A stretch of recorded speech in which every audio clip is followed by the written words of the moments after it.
Okay. Hello and welcome, ladies and gentlemen, to another edition of Above the Booth. This is Pari and KC giving you that fresh and funky analytical NBA analysis that you can only get from us and nowhere else. True Pari, how indeed. you feeling I'm tonight? feeling good, man. I'm feeling good. There Another we late go. night grinding. Watch some That's the only way we NBA. do it, right? You already Yeah, know. I feel it.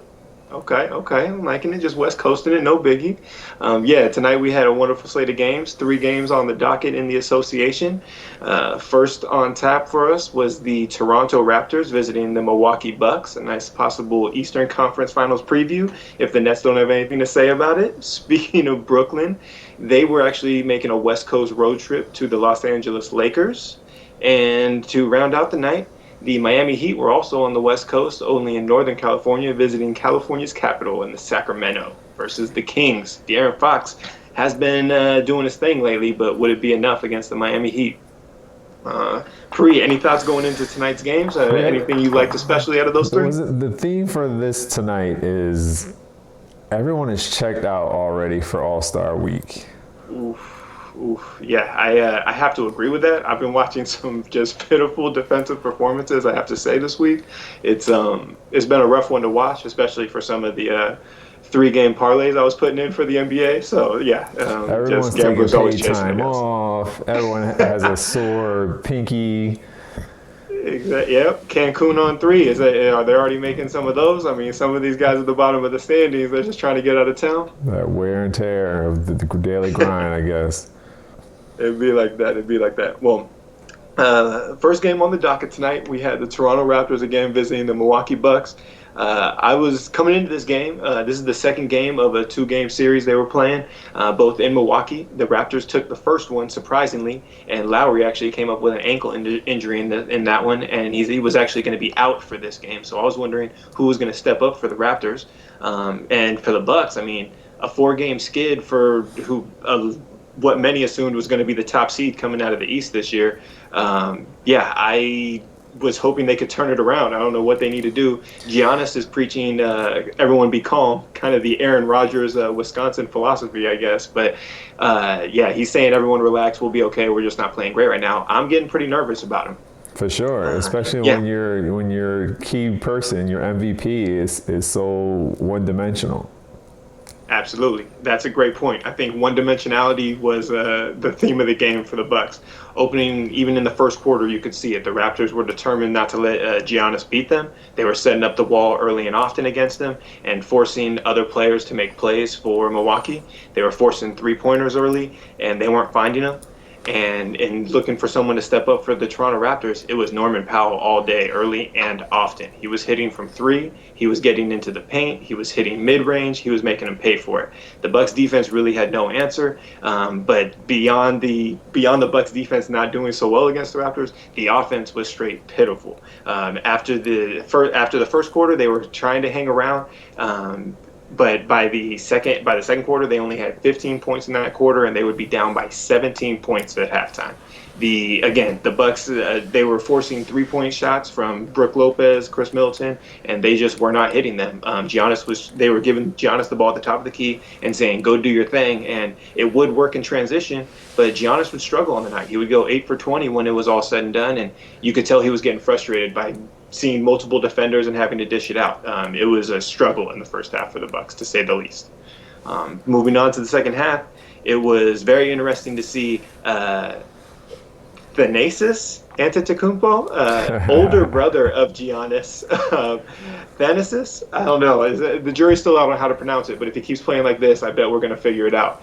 He really gave him a spark off the bench coming in the third quarter. That was really interesting to see. They needed the energy. They needed his finishing. It wasn't even like he had many points, but it was definitive how much more energy he brought to them when he came into the game. A very distinctive play was when Giannis came storming down the lane and dropped it off to him to finish through contact with a dunk.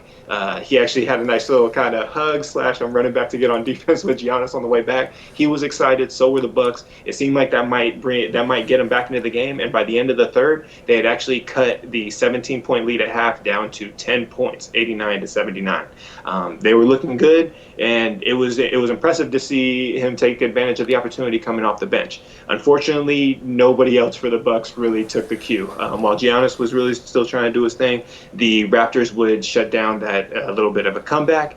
I think Siakam, every time it seemed like they were getting close, I think with about 6 minutes to go in the fourth quarter, they cut the lead back down to 10 again. And Siakam would get an old school and one against Giannis just to let him know, hey, the Raptors are here and we ain't going anywhere. Even though the record hasn't been great for the Raptors this year, they are certainly playing some great ball right now, even without their main man, Kyle Lowry, on the floor. Siakam, Norman Powell, they were just too much in this one when it came down to it. Van Fleet was also getting his buckets. Siakam would finish with 27, 6 boards, 5 assists, and at points he was just making Brook Lopez look silly when he would get switched on to him, killing him in the mid-range. Van Vliet as well was hitting threes. At one point in the first half, there was a beautiful couple of sequence of threes. The Raptors would finish with 12 three-pointers made on the night. And overall, I was very impressed with Toronto. As for the Bucks, that's 2 in a row dropped to Toronto in this little homestand, and the Bucks got to do something else. It seemed like there was a height advantage maybe they could have taken advantage of, albeit Brook Lopez is a defensive liability. But I'm thinking with Brook Lopez and Giannis on the floor, I want to see them trying to get into the paint.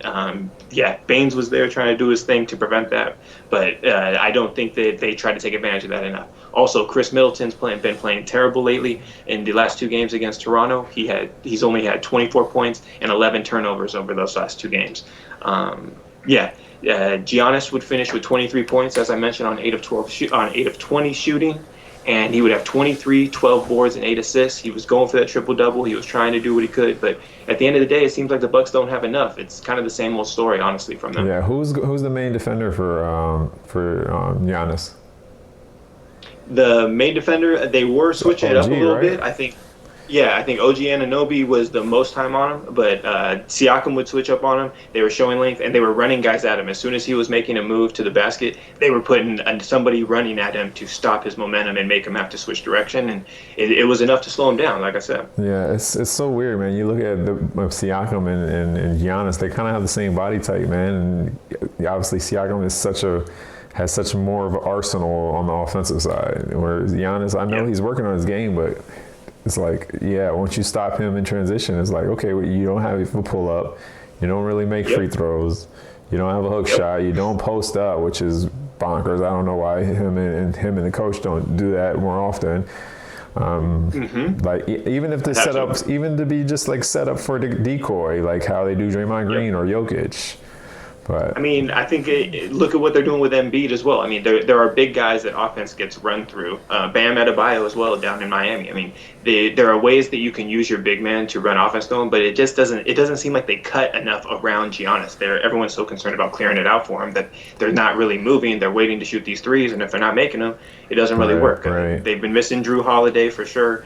And Dante DiVincenzo just isn't really filling the shoes, at least not right now against a Toronto Raptors team. Perhaps he'll find a stroke or he'll find a better bit of form, but right now he hasn't really been getting the job done filling in for Drew Holiday. Well, the same side, on the other side too, the Raptors aren't performing so well, and the whole story that they're living in Tampa rather than living in Toronto has kind of been more revealed as a recent. But shit, man, like, something's not right over there either. It's like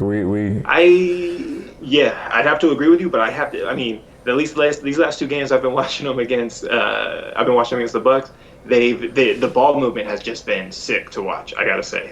They're living for each other. They're living for the best shot they can get.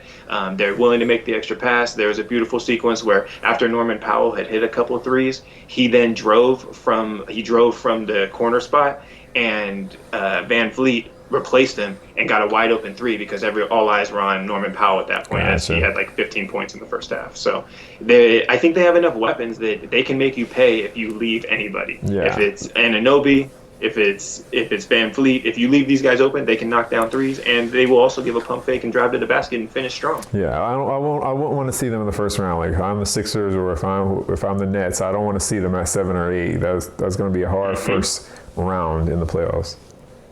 I'd have to agree with that. I wouldn't want to see this team either, especially if they're fully healthy. Lowry's got experience. Siakam can get you 30 if he needs to, and obviously Anunoby hits big shots. We saw that in the bubble, if I recall. Yeah.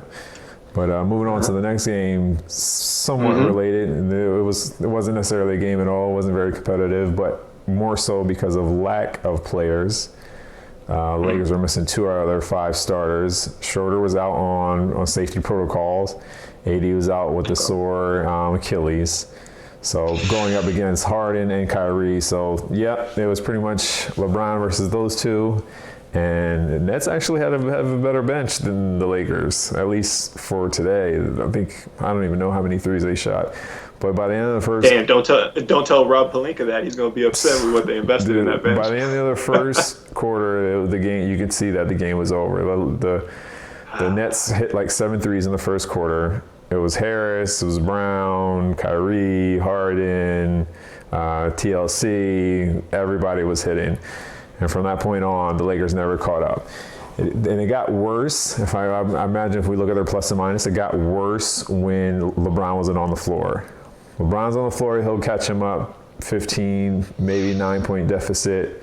Once LeBron sits down, there are no other creators. Caruso's not creating. Kuzma is better at shoot and catch. Once he puts the ball down, his percentages go down. And from there, they didn't have any other creators to create any kind of offense.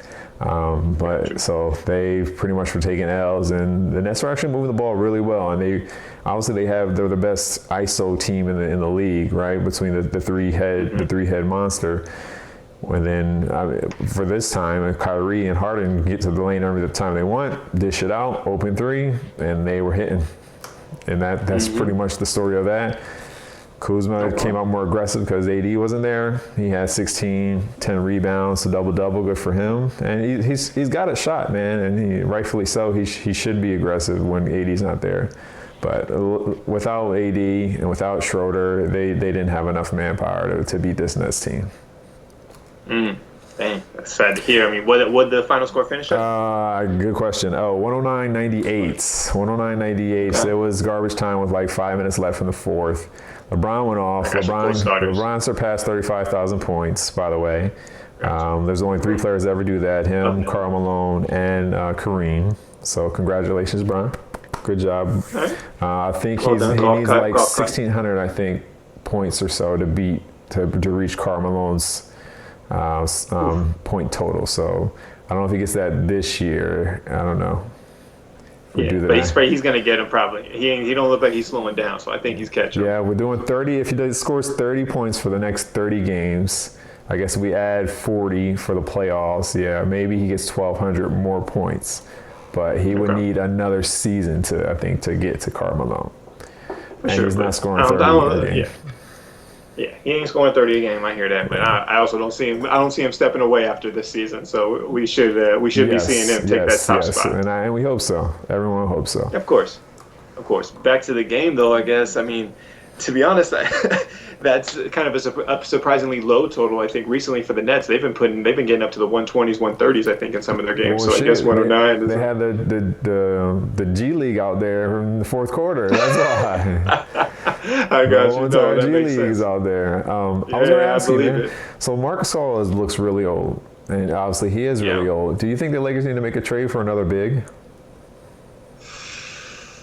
I mean, I guess what I'm assuming Marc Gasol is going to give them is like 1 or 2 big shots when they need it, or 1 or 2 big passes in playoff time. I mean, he does have that experience. He was like a main man for the Grizzlies while he was there, and I'm hoping that he's just going to find better form. He just hasn't found a way to fit in with LeBron and mainly I guess AD being there also is he hasn't found his spot yet to be at, and it's kind of weird. I mean, he did always have to play with Zach Randolph and Mike Conley, right? And they kind of dominated the ball and also took over an inside presence. So I don't know why his skill set isn't fitting better with the Lakers. You think it's all age? He's just done? He looks these crappy really bigs can last forever. Out there, man.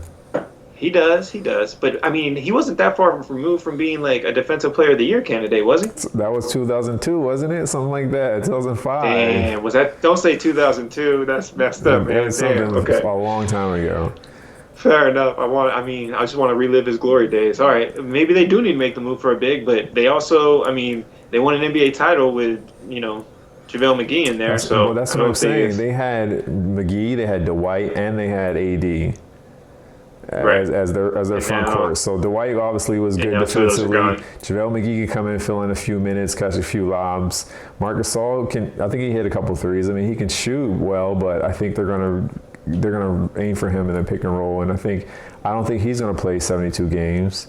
AD's obviously Okay. not going to play 72 games. He's been out a little bit. So, I mean, Montrezl Harrell, I love I think you're Montrezl onto Harrell, something. but I think they need another big. And it doesn't have to be an all-star. It doesn't have to be someone as good as Dwight. I mean, I feel like we definitely missed Dwight. They need like a Hassan Whiteside, or they need like a. I don't want to go like that. Like a Bismack Biyombo is okay.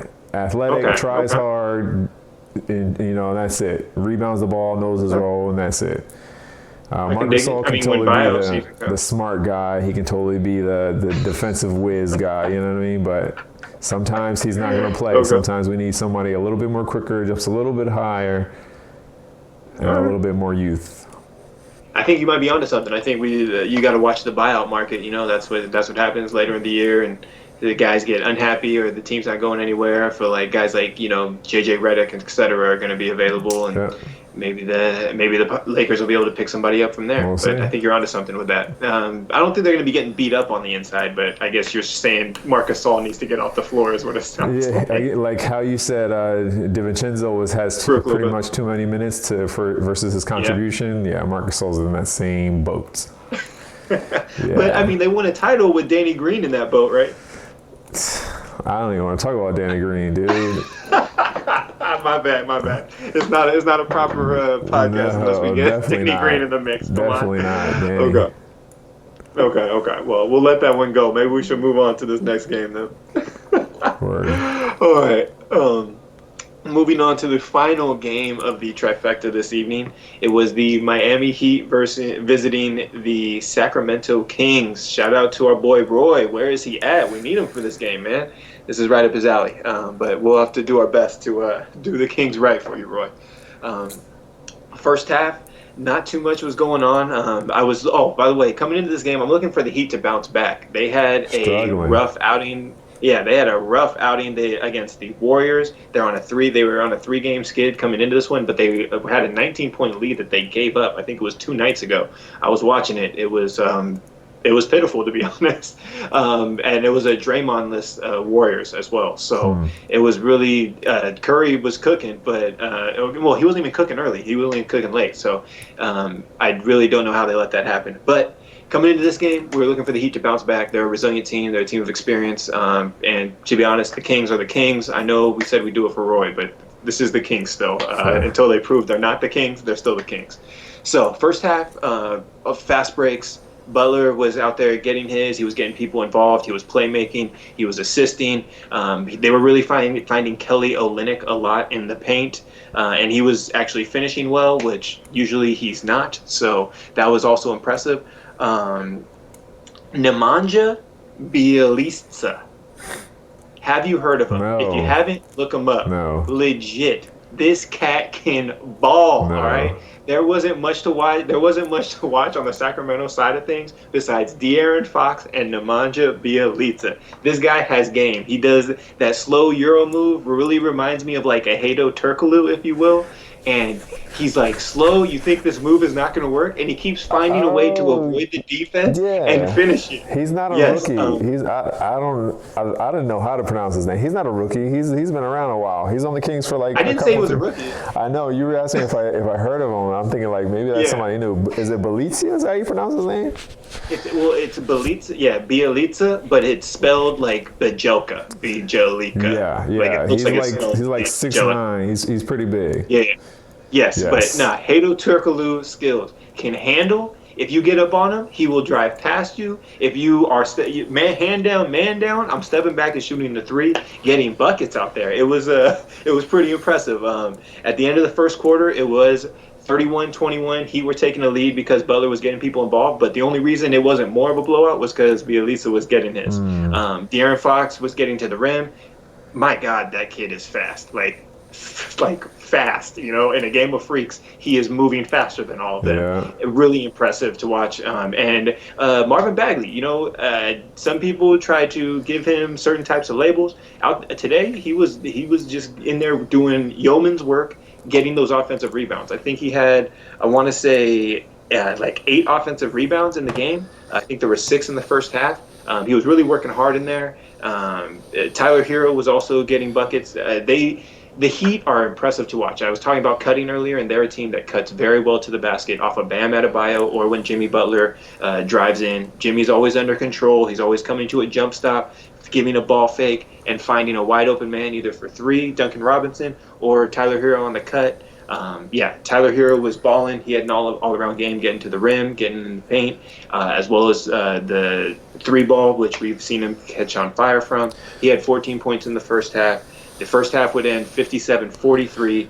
The Heat were kind of just doing damage to the Kings all day, everywhere. Buddy Hield didn't do much. I think he had 3 points in the first half and did not hit a shot until like 3 minutes left or so in the first half.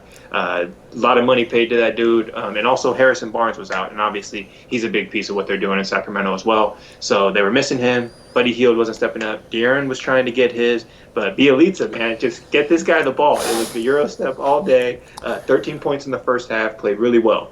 Moving on to the second half. Right out the gate, Butler drives again, gets double teamed. He hits Kendrick Nunn in the corner for a three. It was beautiful. The Heat seemed more determined to stop Bielitsa when they came out in the second half. Olynyk was really trying to get up in him, and it worked for one possession. They forced a bad three, but then after that, Bielitsa was like, okay, you want to come get me? Let's dance. He took him to the rack. He was finishing high, finishing strong. Jimmy was still dishing to Olynyk. He was keeping him involved all day, and Olynyk was finishing. Again, it was an impressive performance from Olynyk because I haven't seen him make that many shots in a row. And every time the Kings would try to put together a run of their own, Tyler Hero was there to hit a three to shut it down.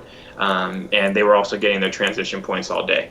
But the Kings would win the third quarter by 4. It was a lack of defense in that quarter for sure. And bring the score within 10, 89-79. But in the fourth quarter, it was just too much heat all the time. Jimmy Butler would finish with a triple-double, as well as Bam Adebayo would also finish with a triple-double. 2 guys getting triple-doubles, sounding good to me. It ended up in a 118-110 final score. Miami Heat would break their 3-game losing streak. And Bielitsa, at the end of the day, hey, this guy can ball, man. I got to say, the Kings were running a little bit too much 4 out, 1 in. But with Bielitsa doing what he was doing out there, he was putting defenders on skates sometimes. He was stepping back, hitting threes. He was making passes. It was fun to watch. It was kind of like watching that. Obviously, he's much better than the old men we play with at the rec, but watching an old man at the rec who can ball and just is moving slow, but still just getting buckets and getting assists out there. It was really fun to watch. But too much 4 out, 1 in from the Sacramento. I wanted to see them kind of have a little bit more movement. So maybe a couple more on-ball screens for De'Aaron Fox, but I mean, it might have been because Bielitsa was just handling whoever was guarding him so well. Sacramento Kings, they're the Kings. There's not much else to say about them, unfortunately. You keep talking about how a lot of your words, you were saying that the Heat were doing well offensively, but I think this season they've been doing really bad offensively. And granted, Butler's been out a lot, but why do you think they've been struggling offensively? I think the 3-ball has been tougher to hit for him this year. I think this game, it looked like it was coming a little freer and easier. And I think also Jimmy Butler's had his struggles coming back from injury as well. He has not been the playmaker that they can usually rely on, normally because he hasn't been there. But even in some of the games he has been there, like it really hasn't been until recently that he's really increased his scoring output. I think he did have like a 30-point triple-double the other night, I want to say, against the Nets. And since then, he's been playing a lot better. But their offense has been struggling.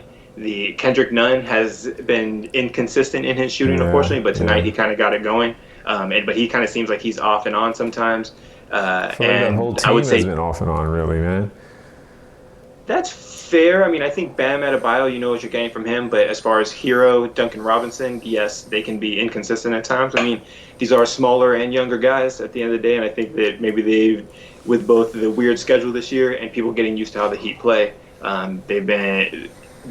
they have been able to cover them better. But I think that once one of them hits a shot, it seems like it's infectious and everyone starts knocking down shots as well. And so it only takes that one to get the cap off the rim.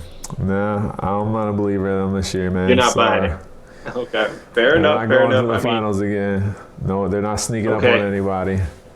what to say they're not going to the finals again? Okay, that's fair. But like, you don't think they're making the playoffs? I mean, they what in seventh right now? Let's see. I don't know if they're seventh. I don't even think they're in the top 8. Damn, don't say all that. Come on, that's my hit. They are in 11th right now. They are a game and a half they're in back from 11th, 8. but they could be. Yeah, they can hit 8 easily. Yeah. Yeah. So Okay. I mean, I'm not saying they're not going to make the playoffs, but I'm not going to sit here and say that they're going to get out the first round.